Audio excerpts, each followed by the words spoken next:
शिवाय, ओम नमः शिवाय, ओम नमः शिवाय, ओम नमः शिवाय, ओम नमः शिवाय, ओम नमः शिवाय, ओम नमः शिवाय, ओम नमः शिवाय। यदि मन में प्रेम, करुणा और जीवन मूल्य हो तो सर्वत्र सौंदर्य का ही दर्शन होगा। परंतु इसके विपरीत यदि मन में द्वेष और विपरीत विचार भरे हों तो सबसे सुंदर और शुभ वस्तुओं में भी हमें केवल बुराई और कुरूपता ही दिखाई देगी।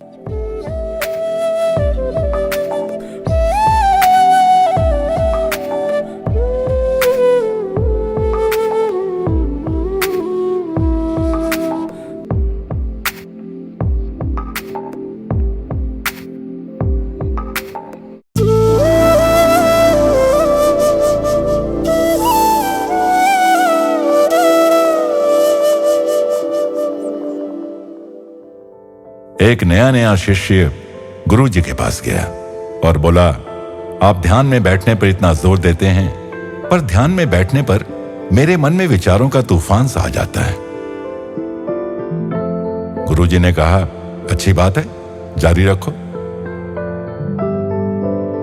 कुछ दिन बीते, फिर यही समस्या लेकर हैरान परेशान भक्त पहुंचा गुरु के द्वार। फिर गुरु का वही उत्तर। कुछ दिन और बीते और शिष्य उसी समस्या का समाधान पाने गुरु जी के पास आया तो गुरु जी ने प्यार से अपने पास बिठाया और कुशल क्षेम पूछी। अब गुरु जी ने कहा, कहो बेटे, साधना कैसी चल रही है? इतना सुनना था कि शिष्य के सब्र ने बांध तोड़ दिया और अपनी समस्या बताकर गुरु जी से कह दिया कि मुझसे और नहीं होगा।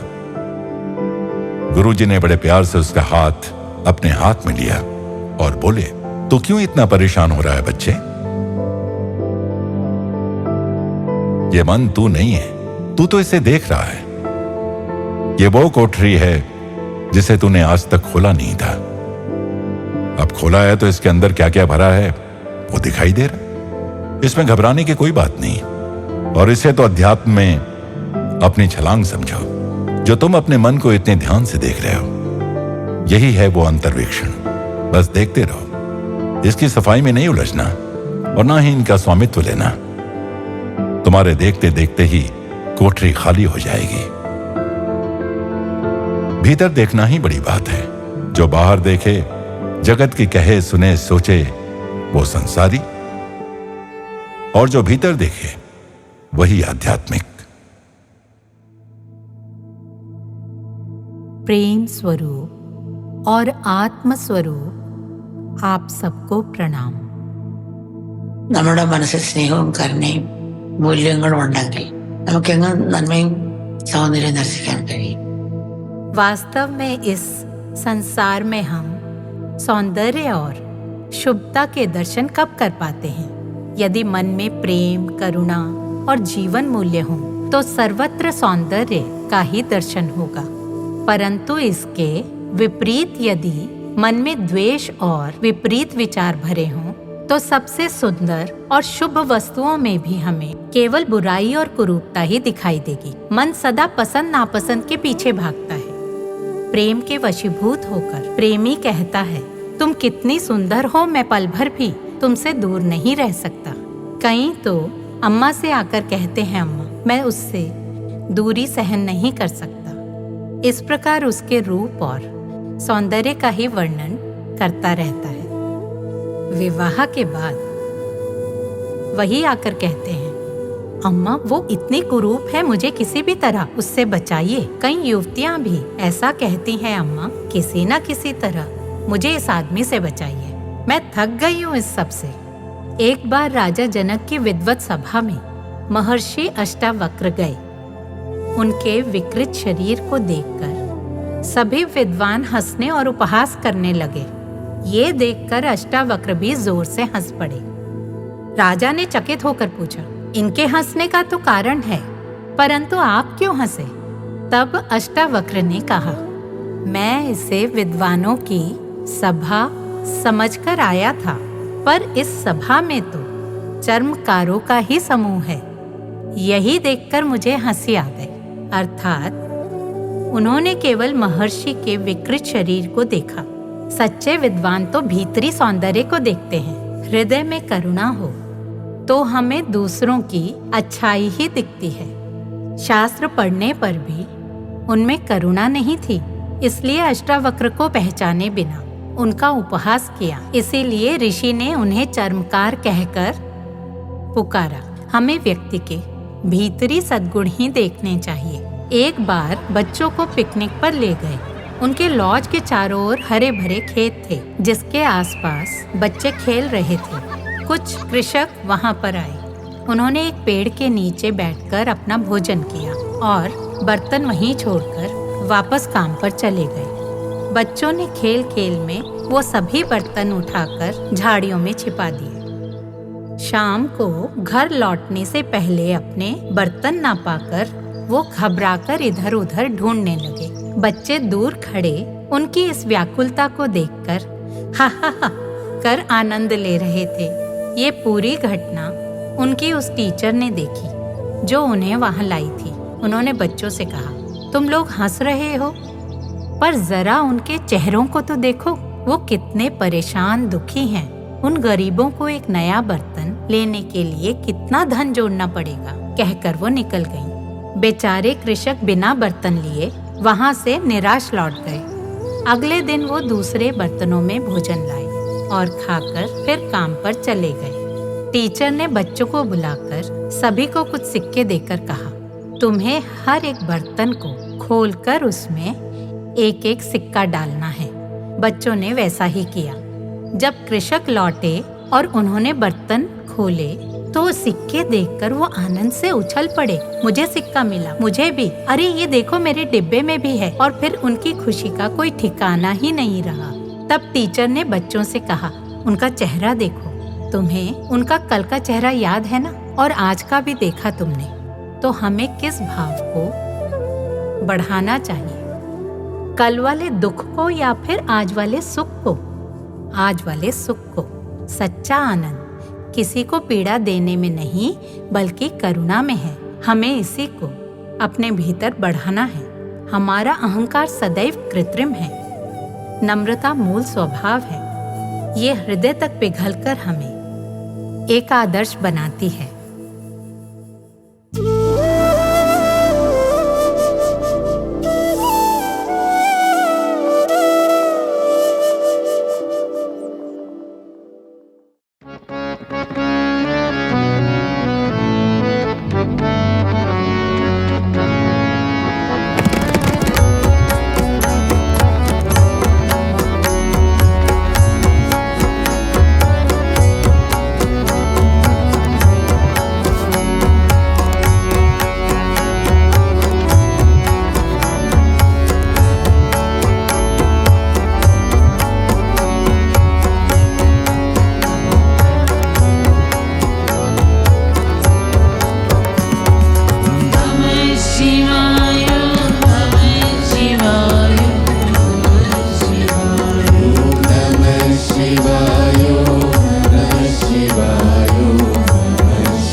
शिवाय ओम नमः शिवाय ओम नमः शिवाय ओम नमः शिवाय ओम नमः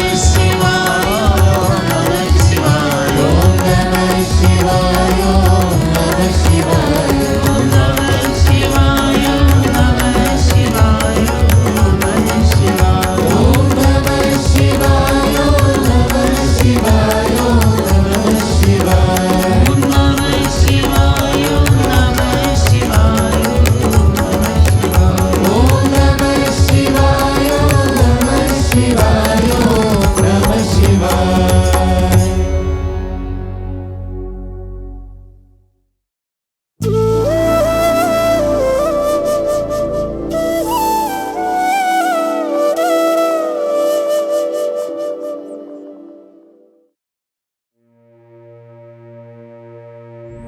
अम्मा प्रत्येक नगर में आत्म पूजा में अपने बच्चों का मार्गदर्शन करती हैं।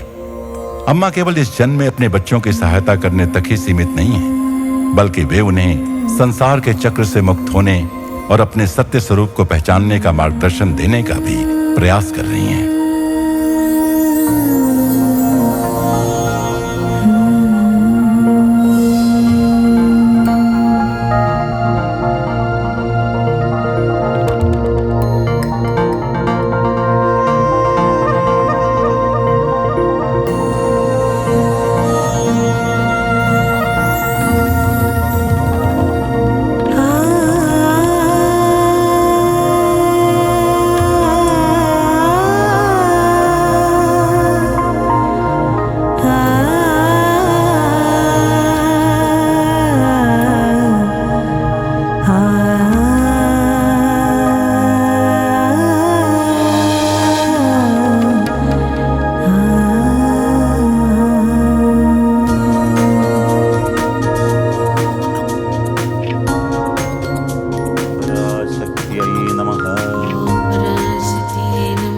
ललिताम्बिकायै नमः।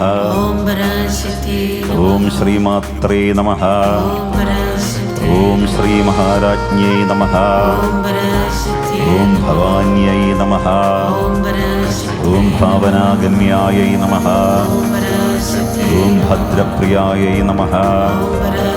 ओम भद्रमूर्तये नमः। ओम भक्तिप्रियाय। लोकाः समस्ताः सुखिनो भवन्तु। लोकाः समस्ताः सुखिनो भवन्तु। लोकाः समस्ताः सुखिनो भवन्तु। ओम शांति शांति शांति। ओम श्री गुरुभ्यो नमः। हरि ओम।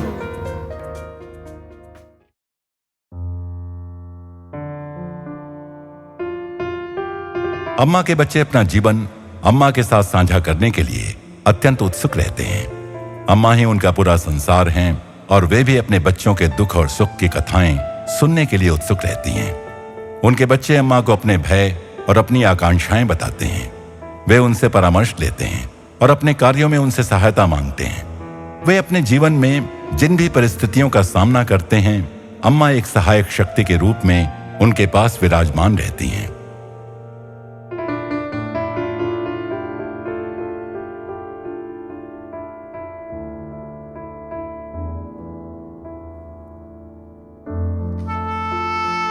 Like only yesterday, but it also seems like so far away, like the beginning of time.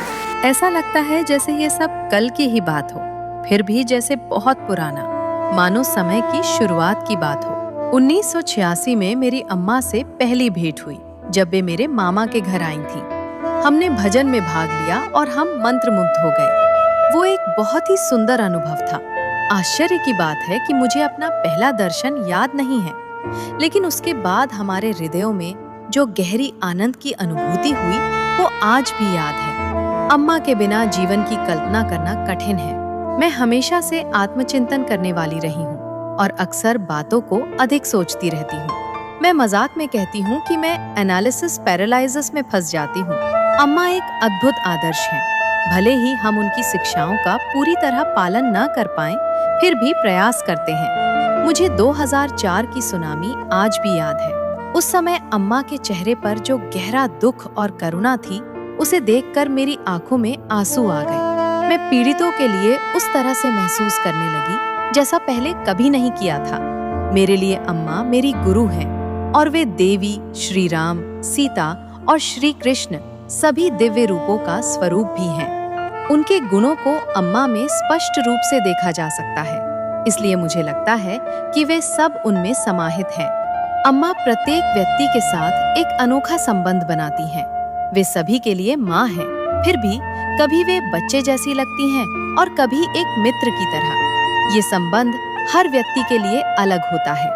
एक बार दर्शन के लिए जाते समय मैं सोच रही थी, अम्मा मेरे कोई बच्चे नहीं हैं और मुझे बच्चों से बहुत प्रेम है, क्या आप एक बार मेरी बच्ची बनेंगी? दर्शन के समय उन्होंने अचानक मूंगफली का लड्डू मांगा। मैंने कहा, अम्मा आप शक्कर नहीं खा सकती। तब उन्होंने एकदम बच्चे जैसी मुद्रा बनाकर कहा कि उन्हें वही चाहिए। मैं ये देखकर बहुत भावुक हो गई। ये अनुभव छोटा लग सकता है, लेकिन इसका मुझ पर गहरा प्रभाव पड़ा। ऐसा लगा मानो अम्मा बिना कहे ही हमारे मन की बात जान लेती हैं। अम्मा, आप हमारे जीवन को पूर्णता का अनुभव कराती हैं। आपको कभी भूल जाने का विचार ही मुझे भीतर से खाली कर देता है। मैं कामना करती हूँ कि ऐसा समय कभी ना आए।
जब अम्मा सभागार से प्रस्थान करती हैं, तो उनके बच्चे अपने जीवन में अम्मा की उपस्थिति की महत्ता को समझते हैं। वे जानते हैं कि अम्मा ने उन्हें जो कुछ भी सिखाया है, उसे उन्हें ग्रहण करना होगा और अपने दैनिक कार्यों में उतारना होगा।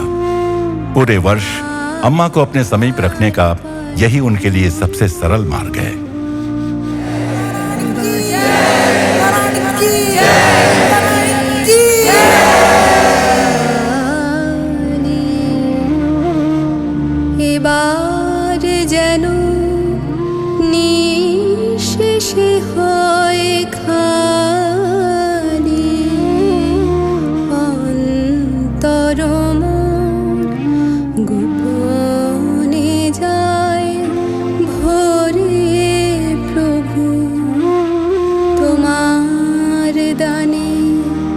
তোমার দানে তোমার দানে হে বন্ধু মোর হে অন্তরতর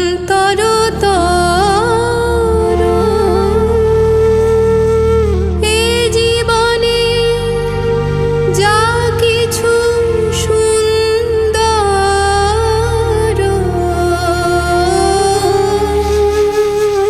হে বন্ধু মোর হে অন্তরতর এই জীবনে যা কিছু সুন্দর সকলি আজ বেজে উঠুক সুরে তোমার গানে তোমার গানে তোমার গানে ধায়ে যেন মোর সকল ভালোবাসা প্রভু তোমার পানে তোমার পানে তোমার